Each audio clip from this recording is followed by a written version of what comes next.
Okay, so now let us talk about properties of integers under division. Okay, you studied about properties of integers regarding their addition, subtraction and multiplication in the previous lectures. Now we will study about the properties of integer under division. So the first property which we are going to discuss here is commutative.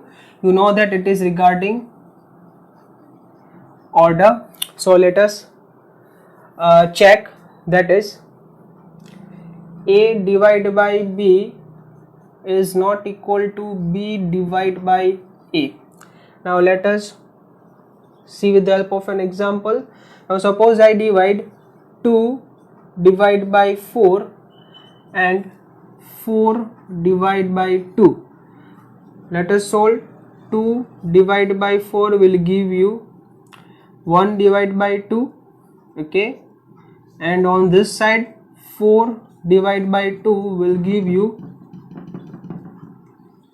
2. Okay, so here the answer on LHS side is 1 by 2 and answer on the RHS side is 2, which are different. Okay, so we can say that LHS is not equal to RHS, so division is not commutative for integers, right? Please make a note.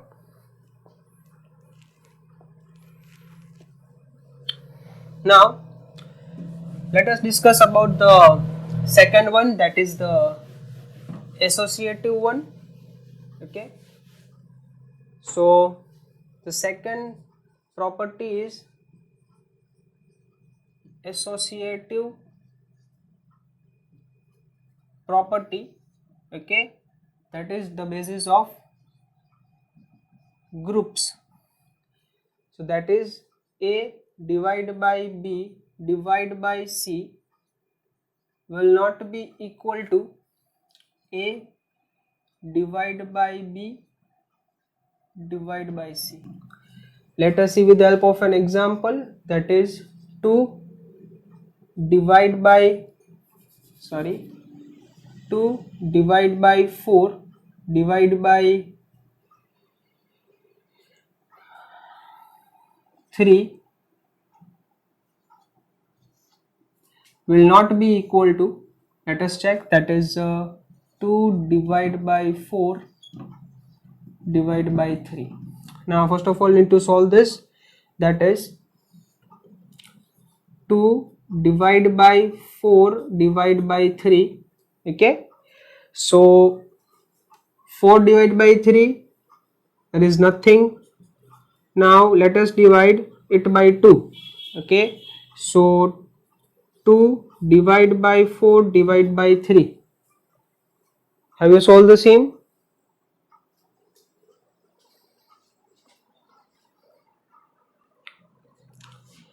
So now let us talk about the associative property after the commutative property. Associative property, you know, is based on grouping, that is grouping of the numbers, integers will not affect the answer. Let us check. The general term here is A divided by B divided by C in the brackets is not equal to A divided by B in the bracket divided by C. Now we will see with the help of an example, that is this and this, 20 divided by 10 divided by 2. So for LHS side we will solve this one first, that is 20 divided by 10 by 2. Our answer will be 5 here. Here 20 divided by 10 divided by 2, that is our answer will be 2 here. Okay, so next is 2 divided by 2, answer is 1, and here 20 divided by 5, that is answer is 4. So if you take a look at this, LHS is not equal to RHS, so you can say that division is not associative for integers, right? Please make a note.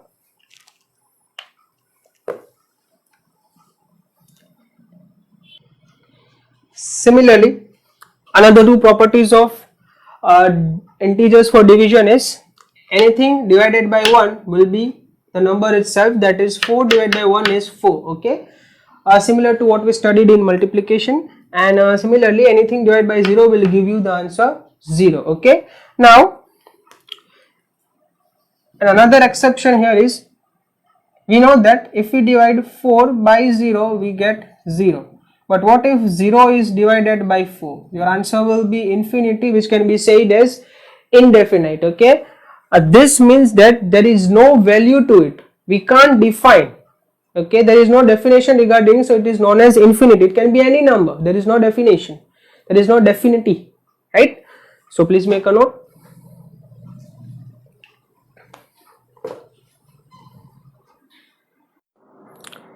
So now let us try to solve exercise 1.4.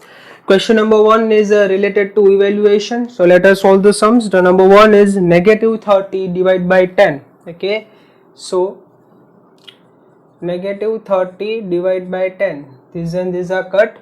The answer is minus 3. Right? Okay. Okay, now let us solve E. So now solving the second question, that is E. 13 divided by minus 2 plus 1. So we will solve the bracket first. So 13 divided by minus 2 plus 1, that will give you minus 1, which can be written as 13 divided by minus 1 or minus 13 upon 1. Okay, so this answer is also true. Now solving G.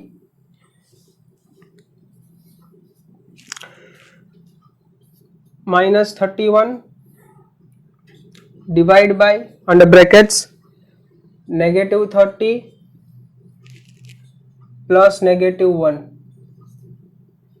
So solving the bracket first, plus minus minus, so minus 30 minus 1 minus minus plus, that will be minus 31, and here it is also minus 31. Okay, so now if you make the division,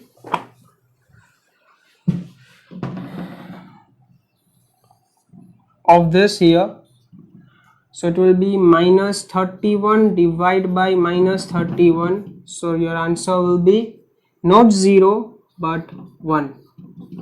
Okay, please make a note. Others you can solve the same in your homework.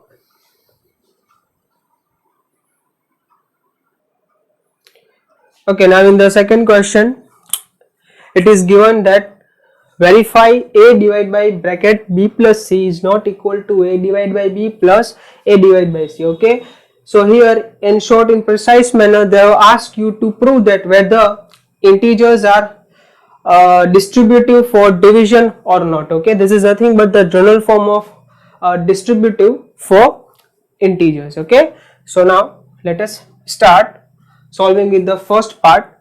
A is given 12, b is minus 4 and c is 2. Okay, so we will just put the numbers here on LHS and RHS and try to see that whether they are equal or not. So let me just draw a division. This is our LHS side and this is our RHS side. Here I will solve a divided by b plus c, and on this side I will solve a divided by b plus divided by c. So starting with the first, that is 12 divided by minus 4 plus 2. Okay,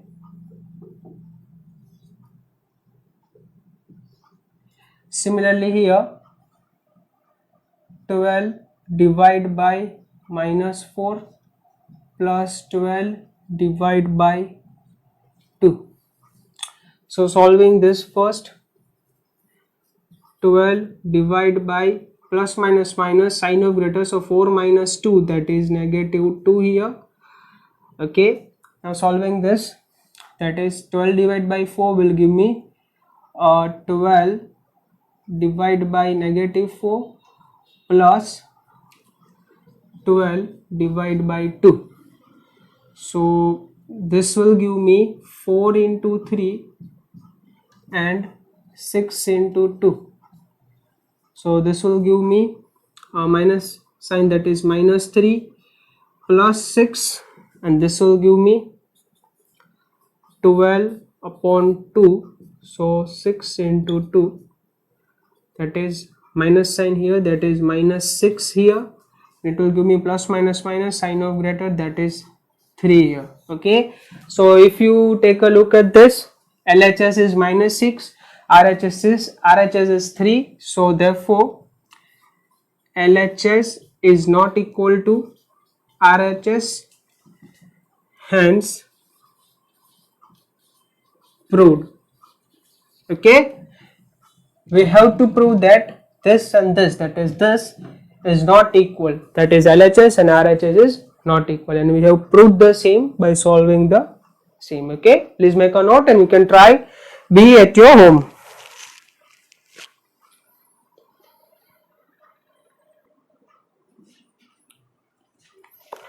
Moving towards question number 5. It is given that the temperature at 12 noon, that is in the afternoon, was 10 degrees Celsius above zero, and if it decreases at the rate of 2 degrees Celsius per hour until midnight, that is midnight means 12 o'clock in the night. Okay, at what time would be the temperature 8 degrees Celsius below zero, that is minus 8. Okay, there are two questions. The first question is 8 degrees Celsius below zero, and the second one is what would be the temperature at midnight, that is 12 o'clock at the night. So first of all, let us write down the fact. So 12 noon, 10 degrees Celsius, rate of reduction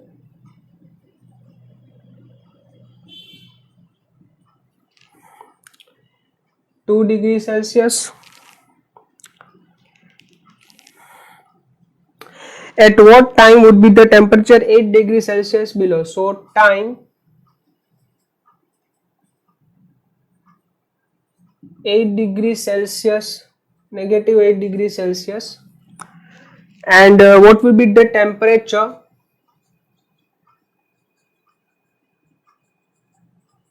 at 12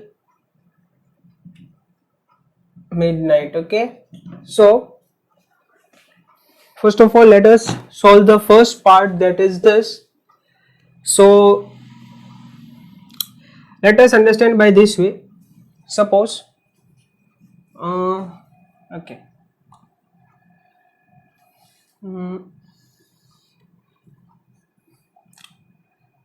this is 12 noon, right?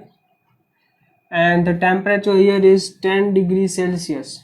Okay, now the rate of reduction is 2 degrees Celsius every hour. So there is a reduction of 2 degrees Celsius temperature every hour.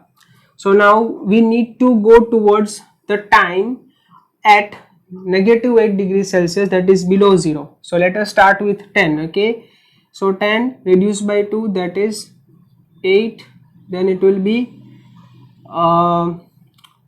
6, then it will be, yes, 4, 2, 0. Okay, similarly 2, 4, then it will be here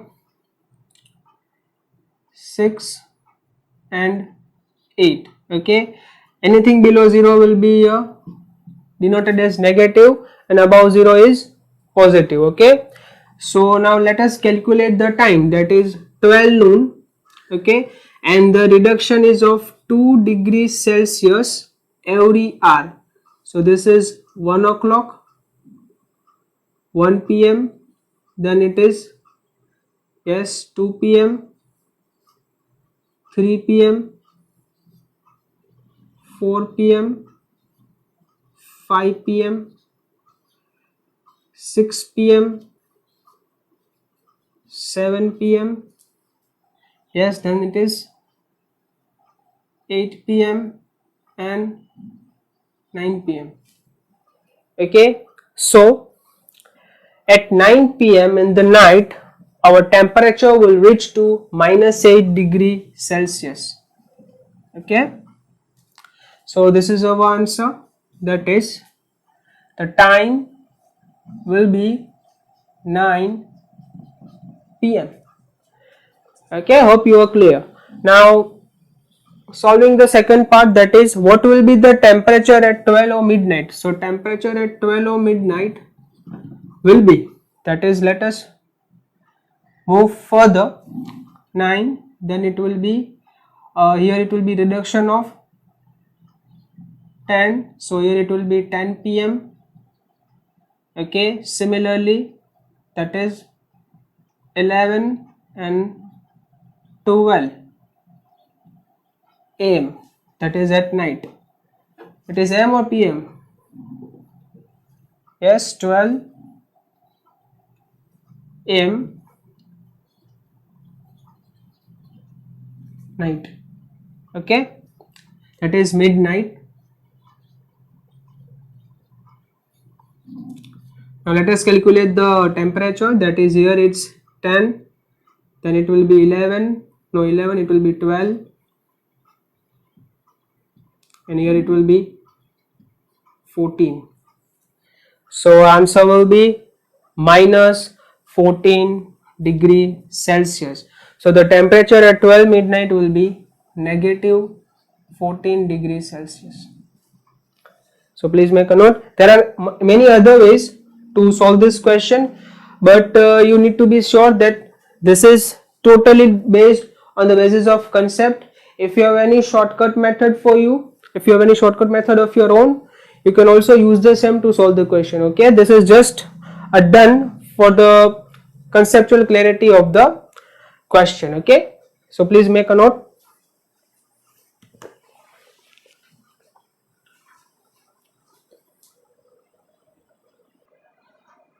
So now moving towards question number 6.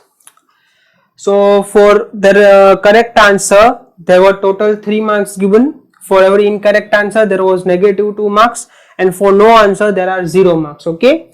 Now, the first scenario which is discussed here is about Radhika. Radhika scored total 20 marks. Okay, out of which she has got 12 correct answers and incorrect answers, that is the number of questions we need to find regarding incorrect answers. So let us calculate. So she gave answer to 12 correct question, and for each question she carried 3 marks. Okay, plus incorrect question we don't know, so questions we don't know, but we know that for every incorrect answer she will be deducted negative 2 marks. Okay, that is 2 marks. We'll just put the minus here. So 12 into 3, 36 marks for correct, and plus we don't know about this, but there is a hint. If she scored 36 marks in total and she secured total marks of 20, that is she scored correct marks for correct questions, and this was 36, and the total net marks scored by her at the end of the test was 20 marks. So can you make a quick guess what must be the number here in order to get this? Yes,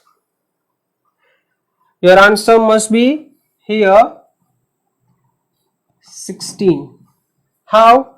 That is negative 16. So now just take a quick look. Plus minus minus, so 36 minus 16 will give you 20 marks. So this is your total marks for incorrect questions. Now similarly, like we have done in exercise 1.3 regarding the similar sum, in order to find the question we need to divide it by marks. So 16 divided by 2 will give you 8. Your answer is here 8 question. Okay, so she incorrectly gave answer to 8 questions and correctly give answer to 12 question in order to get 20 marks at the end. Okay, please make a note.